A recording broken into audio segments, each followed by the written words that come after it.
beaucoup, Laurane. On va passer la parole au docteur Myriam Brébion sur la thromboprophylaxie. Voilà, bonjour à tous, merci Madame Keta pour l'introduction. Donc quelques éléments de contexte par rapport à la thromboprophylaxie chez la femme enceinte. Donc l'incidence de la maladie thromboembolique veineuse chez la femme enceinte, elle est multipliée par 4 par rapport à la femme non enceinte du même âge. Et c'est une incidence qui est en augmentation sur les dernières données de Santé publique France entre 2009 et 2014. Donc il faut savoir que le risque de thrombose chez la femme enceinte augmente régulièrement au cours de la grossesse, mais il est maximal dans la semaine qui suit l'accouchement, quelle que soit la voie d'accouchement. Et donc ce surrisque persiste jusqu'à au moins 10 semaines en postpartum. Donc, dans la dernière enquête nationale confidentielle sur les morts maternelles, 23 décès étaient imputables à une maladie thromboembolique veineuse, ce qui représentait un décès pour 100 000 naissances vivantes, et donc qui plaçait la maladie thromboembolique veineuse comme 4e cause de décès maternel en France. C'était essentiellement des cas d'embolie pulmonaire qui avaient été documentés et majoritairement, dans 61% des cas, en postpartum. Donc pourquoi le risque de thrombose est accru pendant la grossesse? Donc on rentre dans la triade de Virchow, que je pense que vous connaissez tous. Et donc dans le cadre de la grossesse, il va y avoir des modifications physiologiques qui vont créer un état d'hypercoagulabilité. Donc d'une part avec une augmentation de l'activité plaquettaire, une augmentation de certains facteurs procoagulants et une diminution des protéines inhibitrices de la coagulation donc d'un côté, et d'une part aussi un état d'hypofibrinolyse. Il va y aussi avoir une stase veineuse qui va être favorisée pendant la grossesse, donc du fait de la compression de la veine iliaque gauche liée à l'utérus gravide. Donc c'est un peu un syndrome de Coquette-like. Et il va y aussi avoir une modification de la paroi veineuse sous l'influence des oestrogènes et des lésions vasculaires qui vont avoir lieu pendant l'accouchement. Donc le tout va augmenter le risque de thrombose chez la femme enceinte. En ce qui concerne l'indication et de thromboprophylaxie chez la femme enceinte, il n'y a pas du tout de consensus international. Les dernières recommandations de l'ASFAR en collaboration avec le Collège des obstétriciens datent de 2005. Et il mettait en avant en fait une gradation du risque thromboembolique en 4 niveaux de risque, de faible à majeur. Et il précisait en fait dans leurs recommandations que l'indication d'une thromboprophylaxie et la durée de traitement étaient fondées sur des niveaux de preuve qui étaient finalement faibles. Chez nos voisins américains, outre-Atlantique, on va dire, il y a deux recommandations qui existent. D'une part, celle des obstétriciens, qui ne font pas de gradation en niveau de risque thromboembolique, mais qui font une différence selon l'antécédent de maladie thromboembolique veineuse ou la présence d'une thrombophilie pour indiquer une thromboprophylaxie.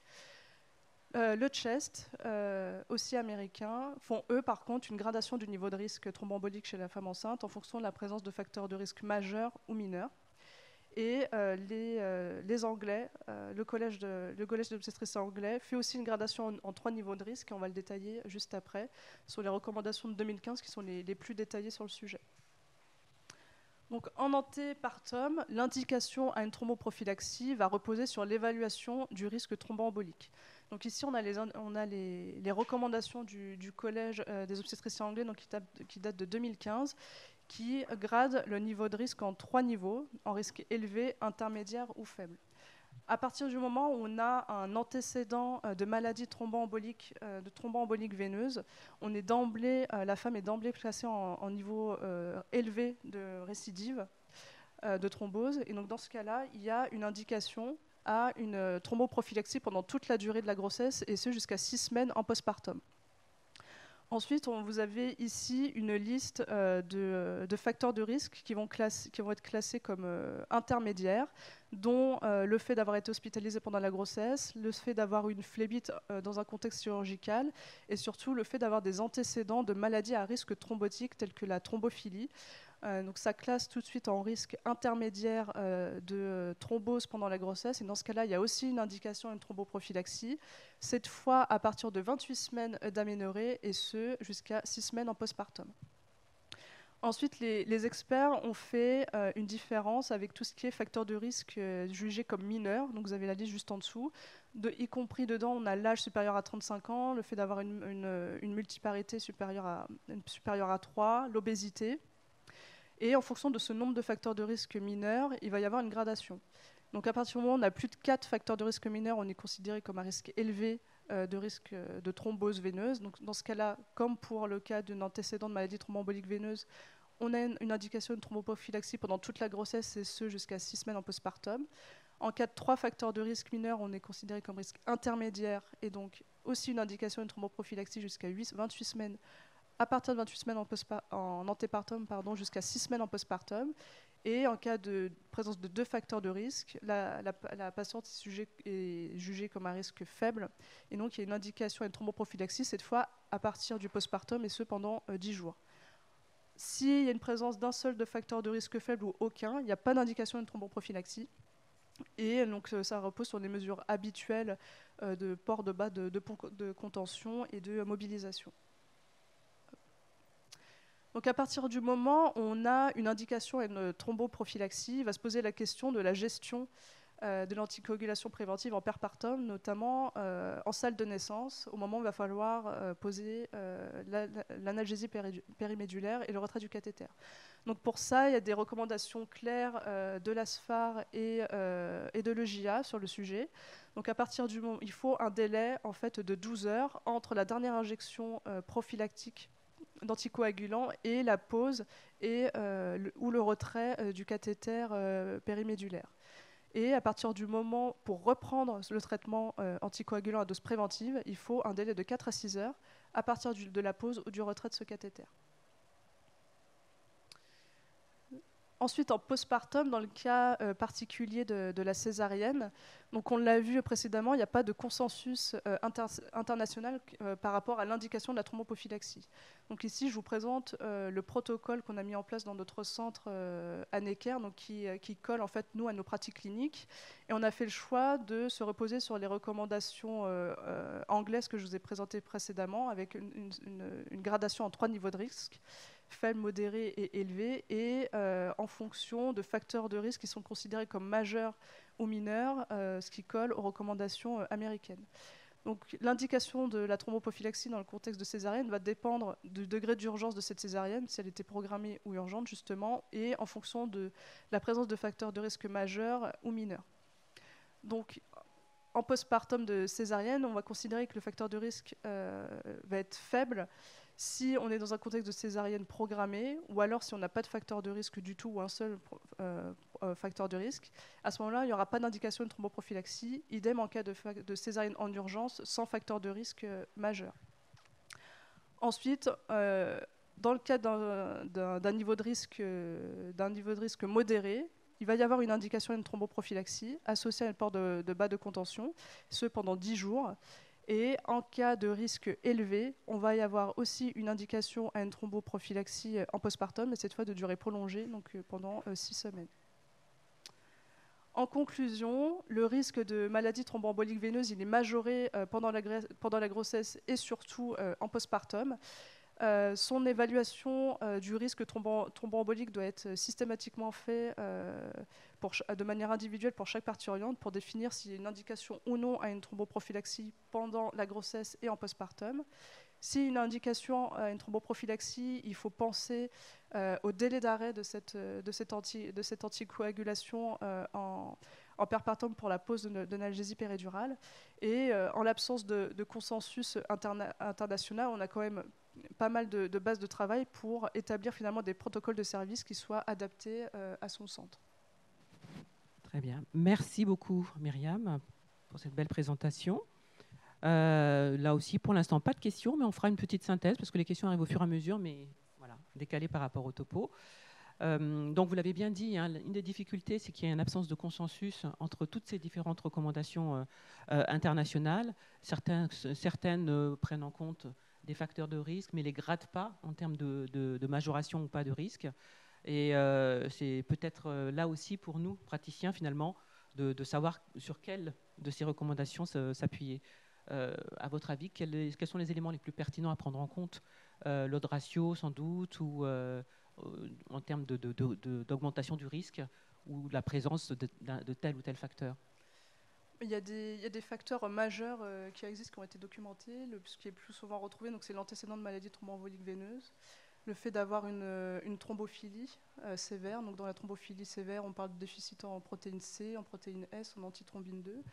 Et il y a la drépanocytose aussi qui a été documentée comme facteur de risque majeur. Je pense que le plus important à prendre en compte, c'est le fait qu'il y ait une existence de facteurs de risque majeurs et après, ou alors l'association de plusieurs facteurs de risque mineurs qui vont finalement mener à une augmentation du risque global. Absolument. Et quand on se base sur les autres ratios, rappelez que il faut les multiplier entre eux, Oui, tout à fait. pour avoir une idée du risque global pour la patiente. Pierre-Yves, il y avait un commentaire, sinon on a une petite question, le temps qu'on passe le micro. Peut-être juste la question, c'est par rapport aux HPPM, est-ce qu'il y en a une plus que d'autres à recommander aux différents types d'HPPM? Oui, il y a la Cochrane qui a travaillé dessus. Ce qui est plus recommandé, c'est le Lovenox. Par rapport au Fonda Parinux, qui est une molécule qui est plutôt prescrite par les hémostasiens, il y aurait possiblement un sur-risque hémorragique. Donc, ce qui est plutôt recommandé chez la femme enceinte, c'est HBPM. D'accord. En Lovenox. Lovenox. Ouais. Et encore une question sur votre présentation. Y a-t-il des études utilisant les AOD, pardon? Non, pour le moment, il n'y a pas de. Les AOD ne sont pas recommandés chez la femme enceinte. C'est pas du tout. Ouais. Et après césarienne, par exemple? Non plus. Surtout pour l'allaitement, je crois que c'est le risque, c'est surtout parce que ça passe dans le lait. Et pour les patientes allaitantes, il n'y a pas de possibilité. Pierre-Yves? Oui, plutôt dans le commentaire que dans la question, parce qu'effectivement, quand on s'intéresse à toutes ces recommandations, finalement, on finit par y perdre son latin. Oui. On se rend compte qu'on peut faire le grand écart entre finalement les recommandations françaises qui sont les moins drastiques et les recommandations anglaises qui sont les plus sévères. Moi, ce que je trouve intéressant dans les recommandations anglaises, c'est qu'ils s'intéressent quand même de façon très, très, très détaillée à toute la période de l'antépartum, oui. Ce qui est quelque chose qui, à mon avis, est quand même sous-estimé, et également à ce risque thromboembolique veineux en postpartum et pas seulement en post-césarienne, ce qui est aussi un peu notre focus à nous en tant qu'anesthésistes, mais par contre, je pense qu'il y a une frange des parturiantes qui sont peut-être qui passent entre les mailles du filet. Et alors, ce qui m'avait frappé aussi en voyant cette différence de sévérité dans l'approche pharmacologique de la prévention chez ces patientes-là, c'est qu'au moment où les Anglais ont publié leurs recommandations en 2015, la dernière épidémiologie sur les morts maternelles en Grande-Bretagne avait mis en première position des causes directes la maladie thromboembolique veineuse, ce qui n'est plus le cas dans l'épidémiologie française depuis un certain temps. Donc je pense que ça influence probablement aussi les stratégies et les recommandations qui sont sur des niveaux de preuve forcément faibles. Et donc je pense qu'en fonction de leur épidémiologie locale, ils ont probablement eu tendance à serrer la vis un peu plus fort que nous. D'ailleurs, pour rebondir, les Anglais, justement, pour l'accouchement voix basse, ils préconisent une thromboprophylaxie à partir d'un IMC supérieur à 40. Ouais, ouais. Effectivement, cette problématique de l'obésité qui est majeure, enfin plus importante que chez nous encore. Et c'est vrai que du coup, pour les recommandations qu'on a mis en pratique, le poids aussi est un élément en termes de dose et de durée de la thromboprophylaxie. Alors encore une question pour vous, Myriam. Les bas antistase sont-ils vraiment utiles dans la thromboprophylaxie parallèlement au fait qu'ils ne soient plus recommandés dans d'autres chirurgies? Alors les bas de contention, il y a aussi l'étude de la Cochrane qui s'est penchée dessus. Ils ont retrouvé une étude sur ce sujet qui date de 2016. Ils comparaient bas de contention versus placebo. Dans le cas de survenue de thrombose chez la femme enceinte, c'était NS, en fait, c'était non significatif. Donc après, de là, les exclure, je n'ai pas l'expérience pour le dire, c'est quand même une source de confort, je pense, pour la patiente. Mais dire que ça a une efficacité sur le risque de thrombose de lui-même, c'est de moins en moins démontré, on va dire. Effectivement, hein, l'intérêt en termes d'efficacité sur la maladie thromboembolique veineuse est plus que discuté. N'empêche que pour ces femmes qui ont souvent des stases veineuses, notamment au cours de la grossesse et en postpartum, ça peut être un élément de confort. Voilà, donc c'est vrai que c'est pour ça qu'on l'a encore gardé dans notre protocole, mais ça peut se discuter. On pourrait peut-être rajouter des CPI pour les patientes qui ont des facteurs de risque majeurs. Il ne faut pas les oublier non plus. D'ailleurs, c'est dans les recours britanniques. Il y a des CPI au cours des césariennes, notamment chez les femmes à risque. Et alors je rajouterais pour ceux qui seraient encore dubitatifs sur toutes les stratégies de réhabilitation améliorées ou accélérées après césarienne, qu'évidemment c'est un facteur majeur, un enjeu majeur, et que donc la mobilisation précoce, la réhabilitation rapide, évidemment un impact sur ces complications thromboemboliques veineuses. Donc il faut vraiment être très proactif sur ce terrain-là pour différentes raisons, dont la thromboprophylaxie. Moi, je pense que, comme l'a si bien dit Myriam, en fait, il faut surtout vous rapprocher dans votre centre des obstétriciens, des hématologues, voir la population que vous avez dans vos maternités et rassembler en fait ce qui se rapproche le plus de vos centres pour créer vous-même votre algorithme en fait pour la prescription post-opératoire de la thromboprophylaxie. Voilà. Alors Myriam, encore une question sur le délai de la première injection HBPM après le retrait du cathé d'APD, 4 heures à 6 heures ou 12 heures. Pour la reprise de l'anticoagulation préventive, c'est 4 à 6 heures. Voilà, merci pour cette précision. Alors je ne vois plus d'autres questions sur la thromboprophylaxie, donc je vais remonter parce qu'il y a eu quelques questions finalement sur la rachi-anesthésie. Alors les doses administrées dans la rachi sont également dépendants. Est-ce que les doses administrées dans la rachi sont également dépendants des temps opératoires ? Directement dépendant, justement. Théoriquement, une césarienne doit durer 30 minutes. On sait tous que sur le terrain, on n'est pas du tout dans ces délais-là. Donc, par exemple, dans les hôpitaux universitaires, quand on a devant nous des jeunes chirurgiens, des personnes avec un degré d'expérience très hétérogène, eh bien, il ne faut pas oublier que la dose administrée de bupivacaïne va déterminer la durée de notre anesthésie. Et quand on part sur des chirurgies un peu plus difficiles, il est intéressant de proposer donc des rachis péricombinés pour gagner en sécurité et en durée d'anesthésie efficace. Pierre-Yves, une question pour toi. En rapport avec le remplissage, quelle quantité préconisez-vous en association avec les vasopresseurs pour l'hémodynamique ? Moi, j'ai vu que tout à l'heure, il y avait un topo qui s'appelait « Ce que je ne fais plus comme il y a 20 ans ». Ce que je ne fais plus comme il y a 20 ans, c'est le remplissage. Où avant, l'ère des vasopresseurs et des alpha-agonistes, quand on se reposait essentiellement sur l'éphédrine, peu efficace et très tachycardisante, on avait des stratégies de remplissage très agressives. Et je faisais partie de ceux qui ont utilisé les macromolécules 1 demi-litre avant la rachi, plus 1 litre de cristalloïdes à la manchette à pression aussi vite que possible. Et depuis que j'ai adopté la perfusion prophylactique d'un vasopresseur, la phényléphrine en l'occurrence, mais le débat est ouvert, ma stratégie de remplissage, c'est 1 litre de cristalloïdes balancés pour la période de la césarienne et les 2 à 3 heures post-césarienne immédiat, la patiente retournant en chambre avec un cathéter obturé. Donc c'est, sauf problème particulier de saignement ou d'instabilité majeure, dans la toute grande majorité des cas, c'est 1 litre de cristalloïdes tout compris, per et post-césarienne immédiat. Donc plutôt en co-remplissage et ne pas faire des volumes trop importants pour limiter le risque de rétention urinaire par la suite. Alors Valentine, une question pour vous. Zofrène et Dexa avant ou après le clampage du cordon ? Alors, déjà, la dexaméthasone n'est pas efficace sur la période intraopératoire. Elle sera efficace que sur le post-opératoire, donc on l'administrera après le clampage du cordon. Le Zofrène, ce n'est pas l'antiémétique de choix pour la période intraopératoire. On peut l'utiliser quand il y a également la présence d'un prurite. C'est efficace sur les 2 effets secondaires, mais plutôt après le clampage du cordon. Si on regarde le site du CRAT, justement, sur le Zofrène, on nous dira que ce n'est pas l'antiémétique de choix, mais ça concerne plutôt les débuts de grossesse. Avant 10 semaines, on ne choisira pas ce médicament-là, mais en péripartum, il n'y a pas de contre-indication à l'administration du Zofrène. Si vous le faites avant la rachi-anesthésie, il sera fait avant le clampage du cordon de toute façon. Absolument. Bien, écoutez, je crois qu'on a épuisé les questions du public. Ah non, sonde urinaire, une question. Sonde urinaire de la femme enceinte, ablation, SAD, je pense que c'est en salle de travail. SAD sonde de demeure, pardon. Ablation. Ouais. Je peux répondre à cette question parce qu'il y a eu un débat en maternité chez nous. Quelle est la raison pour laquelle on pose des sondes urinaires en césarienne ? on la pose juste pour limiter les plaies chirurgicales de la vessie. Donc il y a des maternités qui se positionnent avec un sondage évacuateur ou seulement une miction spontanée avant la césarienne, sans sondage péropératoire. Et quand on décide de faire un sondage péropératoire, il faut se limiter à cette indication stricte.